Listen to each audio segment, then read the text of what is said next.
Good morning. এখন বাজে ভোর 4:30। ঘুমটা ভেঙে গেছে আজকে, তো ছাদে এসেছি। চারিদিকটা দেখো কি সুন্দর নিস্তব্ধ আর শান্ত একটা পরিবেশ, আর হালকা হালকা একটু ঠান্ডাও আছে। জবা ফুলটাও দেখো ঠিক মতো করে ফোটেনি এখন। আর এই পাশেই দেখো একটা শিউলি গাছ আছে, শিউলি ফুল ফুটেছে। মানে সকালবেলায় ছাদে এসে মনটা এত ভালো হয়ে গেল। দেখো কি সুন্দর লাগছে। মানে এটা অসময়ের ফুল ঠিকই, কিন্তু এই গাছটা 12 মাস ফুল দেবে বলেই দিয়েছিল। তো ছাদে রয়েছে, আর দেখো কি সুন্দর ফুটেছে।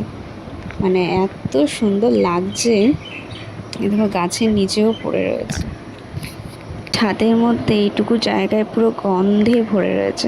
আমার বেশ ভালো লাগে যেন তো শিউলি ফুল দিয়ে এরকম তুলতে, কিন্তু এখন তো সেরকম কারোর বাড়িতে গাছ পাওয়া যায় না, মানে দেখাও যায় না আমাদের এই এরিয়াতে। তো নিজেদের বাড়িতে এই জন্য একটা গাছ লাগিয়েছিল।